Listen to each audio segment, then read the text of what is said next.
number 5, number 5, number 5 to. So, saan ba ka nag-start? Number 5. Mag-line muna tayo, syempre. Pagka-line nyo, orto nyo muna. Sige. Magla-line kayo dyan, ha? 75, guys. Na-compute ko na yan. Tapos, magla-line kayo na tawag yan, horizontal. 86.6. 86.6. Tandaan nyo, 86.6. 86.6. Tapos, ano nyo lang yan, boss. Move lang natin. Okay, na-move na natin. Ngayon, magla-line tayo. Connect nyo lang to.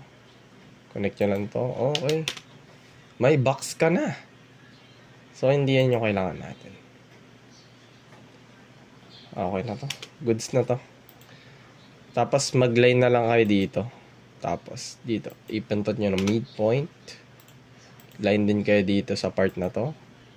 Kita nyo ba? Gila kayo natin. Yan. Okay na yan. Line na yan. Pagka-line mo dyan, loads. Sige. From dito, tapat mo lang dito. Patay mo yung orto. Tapat mo dito. Ngayon, pindot ka ng 12. Enter mo na lang. Tapos, dito, tapat mo dito. 12. Enter. 9. 12, enter, tapos pagka 12 mo, hanapin mo yung endpoints nung kaninang ginawa mo mga 12 points. And wala. Ito na yung pinakamahirap na part. I mean, you did the hardest part so far. Natanggal mo na yung hurdle mo. So, that's why, ang ginagawa na natin, nagbubura na tayo. So, mayroon pala tayong eventually, meron tayong bilog na may diameter. I mean, ito pala dapat. Dito. Meron tayong bilog that has yan yung bitik. Barin nga natin yun. Extend na natin to. Sorry. Tatagal na tayo. Bulok ako eh. Pero dahil nandito kayo, sama-sama tayo, lods. Hanapin nyo lang midpoint. Ay, gawa na lang kayo ng intersection. Nakakasar. Basta na guys, on nyo lang yung intersection nyo para hindi kayo mahirapan. Yan, pagkagawa nyo yung intersection, 25. Tira agad 25. Okay. Pasok. Okay. Para nyo na lang ulit yung mga panggol sa buhay nyo.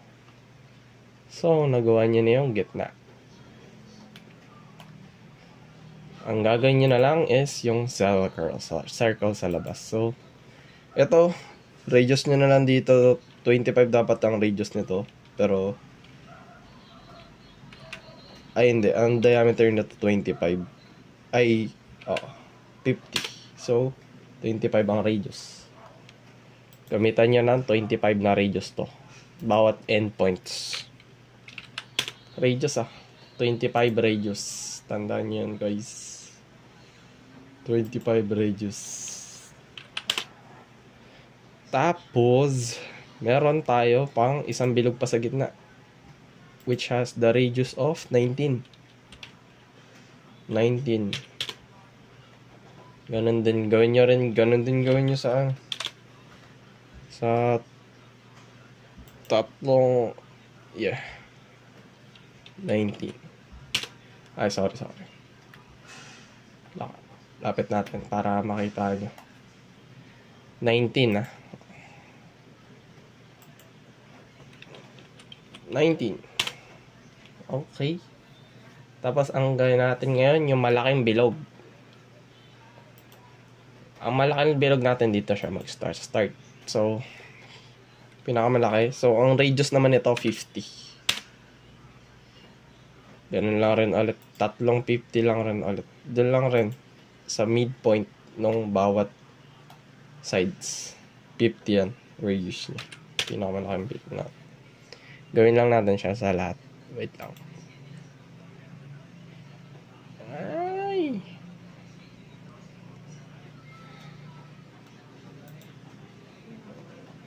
Ayan. 50. So, since meron na tayo ng maayon,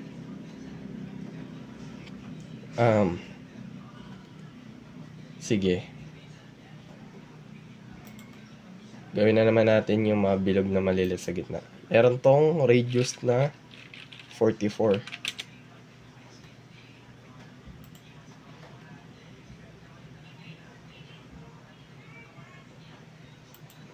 Okay, magkamali ng point. Pero, linisin nyo na lang para hindi kayo mahirapan, diba?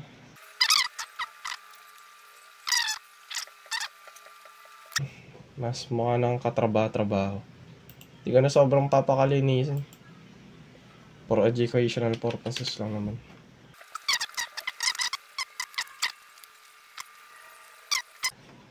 Basta pag naglinis kayo, ano nyo lang.